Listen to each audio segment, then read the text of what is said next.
विद्यार्थी मित्रों नमस्कार। आज हम 11वीं कक्षा विषय हिंदी और काव्य 9वां जिसका नाम है चंपा काले काले अक्षर नहीं चिन्हती। इस काव्य के कवि है त्रिलोचन जी। वैसे काव्य अभ्यासक्रम में है नहीं, मगर इसको पढ़ना जरूरी है, इसीलिए आज हम इस काव्य को भी देखते हैं।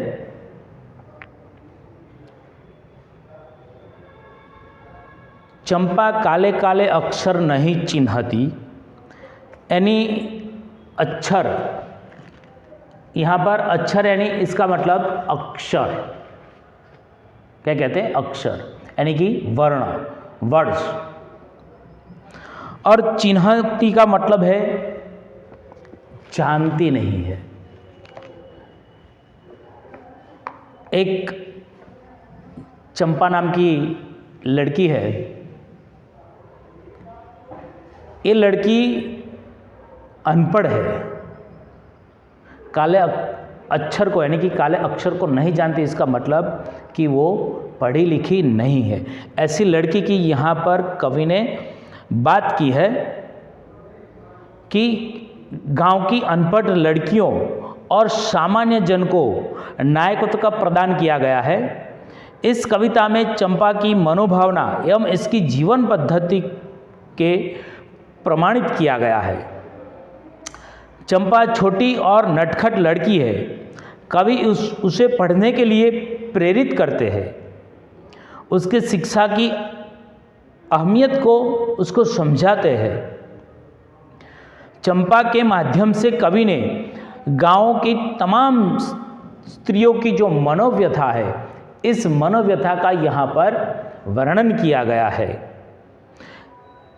जिनके पति पत्नियों को छोड़कर अर्थोपार्जन के लिए परदेश चले जाते हैं। अनपढ़ होने के कारण वे स्वयं ही चिट्ठी या पत्र व्यवहार नहीं कर सकती है। तो यहाँ पर इस कविता में स्त्री शिक्षा पर कवि ने भार दिया है। कहा है कि स्त्रियों को पढ़ना चाहिए। आज हम जानते हैं कि स्त्री भी हम पुरुष जैसी हमारे समान है। पहले ज़माने की बात है कि उस वक्त स्त्री को पढ़ाना लोग समझते नहीं थे, स्त्रियां अनपढ़ होती थी। तो ऐसे एक समाज की बात है कि इस समाज में स्त्रियों को क्यों नहीं पढ़ाते थे, और आज इसकी क्या ज़रूरत है पढ़ाने की, ये बात यहाँ पर की गई है। इसीलिए गुजराती में एक स्लोगन है कि एक દીકરી 7 પેઢી તારે, एक भणेली દીકરી 7 પેઢી तारे। हम जानते हैं कि ऐसा क्यों कहा गया है कि लड़की अपने घर का,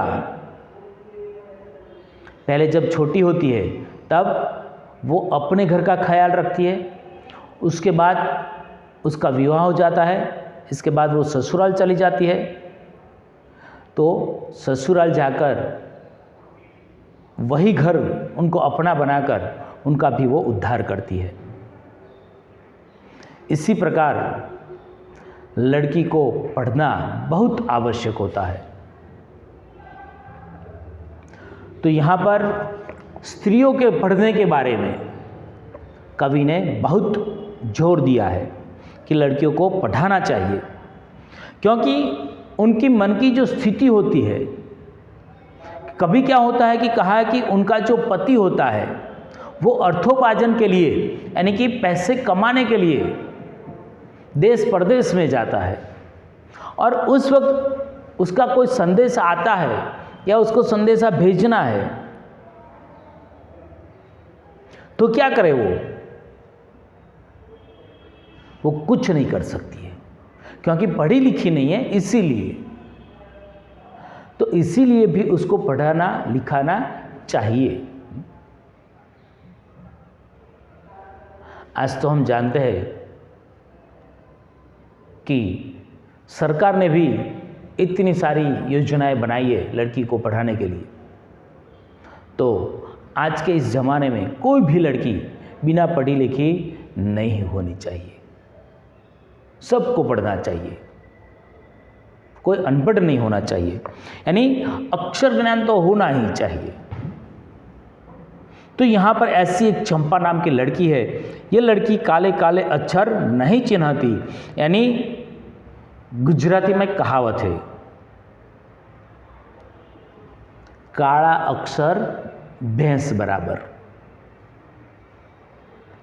यानी कि हम जानते नहीं हैं।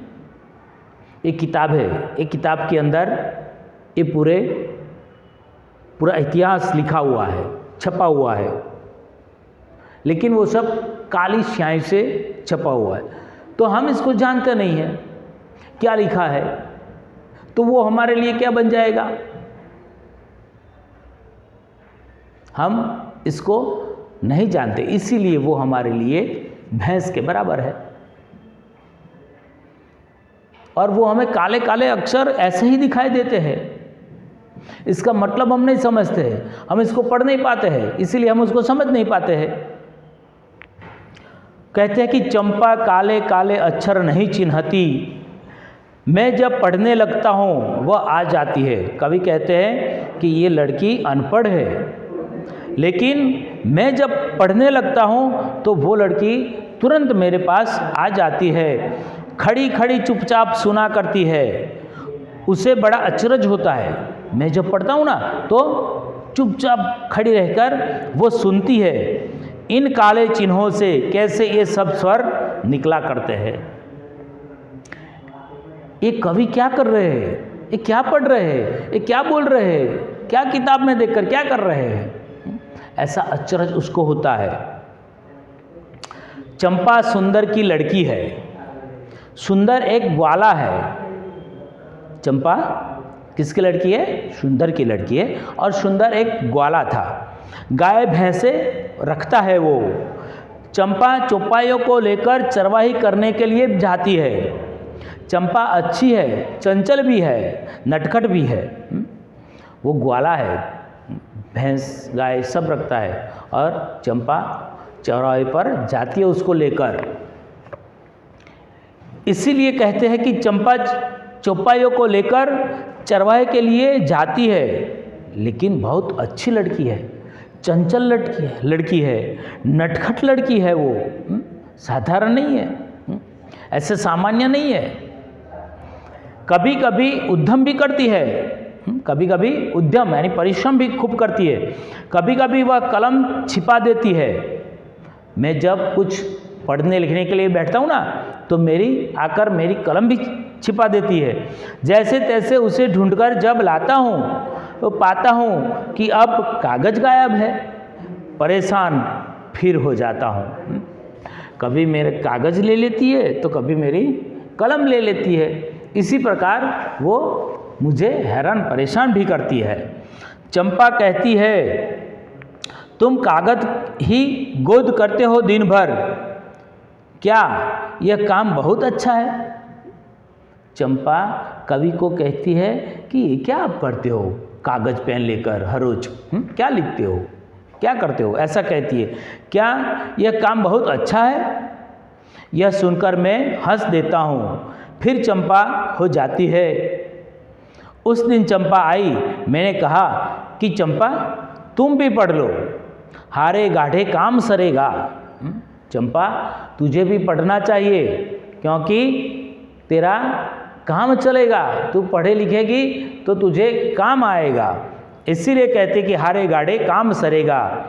गांधी बाबा की इच्छा है।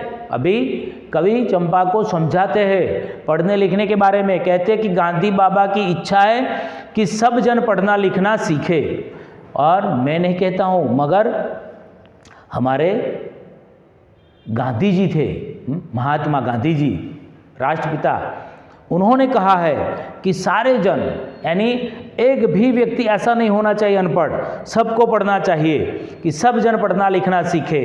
चंपा ने यह कहा कि मैं तो नहीं पढ़ूंगी, तुम तो कहते थे गांधी बाबा अच्छे हैं, वे पढ़ने लिखने की कैसे बात कहेंगे, मैं तो नहीं पढ़ूंगी, पढ़ने का तो नहीं है मुझे। आप कहते थे कि गांधी जी तो बहुत अच्छे हैं, तो ऐसा क्यों कहते हैं वो पढ़ने लिखने का? लेकिन मैं पढ़ने वाली नहीं हूँ, उसको पढ़ना लिखना पसंद नहीं है। मैंने कहा कि चंपा पढ़ लेना अच्छा है। फिर आगे उसको समझाया कि पढ़ना क्यों अच्छा होता है, क्यों पढ़ना चाहिए। तो कहा कि ब्याह तुम्हारा होगा, तुम गौने जाओगी, कुछ दिन बालम संग साथ रह चला जाएगा। जब कलकत्ता, बड़ी दूरी है वह कलकत्ता, कैसे उसे संदेशा दोगी, कैसे उसके पत्र पढ़ोगी। चंपा पढ़ लेना ही अच्छा है, इसीलिए तुम्हें पढ़ना चाहिए, क्योंकि तुम्हारा ब्याह होगा, तुम्हारा पति फिर कलकत्ता जाएगा, यानी कि परदेश जाएगा, और वहाँ से तेरे लिए वो कुछ संदेश भेजेगा। तो कैसे पढ़ोगी? तुम्हें इसे संदेश भेजना है तो कैसे भेजोगी? इसीलिए तुझे पढ़ना चाहिए। यही बात कवि उसको समझाते हैं। फिर चंपा कहती है, फिर चंपा बोलती है, तुम कितने झूठे हो। क्या कहती है? कि तुम कितने झूठे हो। देखा, हाय राम, तुम पढ़ लिख कर इतने झूठे हो। अरे तुम तो पढ़े लिखे व्यक्ति हो और इतने झूठे हो। मैं तो ब्याह कभी ना करूँगी। क्या कहती है? मुझे ब्याह करना ही नहीं है, कभी ब्याह नहीं करूँगी मैं। और कहीं जो ब्याह हो गया, यानी पापा ने कहा, और मेरा ब्याह जो कहीं हो गया तो क्या होगा? और कहीं जो ब्याह हो गया तो मैं अपने बालम को संग साथ रखूँगी। अपने बालम यानी अपने पति को अपने साथ ही रखूँगी, उसको मैं कहीं जाने नहीं दूंगी। तो मैं अपने बालम को संग साथ रखूँगी, कलकत्ता में कभी न जाने दूंगी, कलकत्ते पर वजर गिरे। ऐसा कहती है कि मैं अपने पति को कभी अपने से दूर नहीं करूँगी, अपने साथ ही रखूँगी। ऐसा कहकर वो कवि को ऐसा उत्तर देती है। मगर कवि ने यहाँ पर स्त्रियों के लिए पढ़ना बहुत जरूरी है, ये बात समझाई है। अस्तु।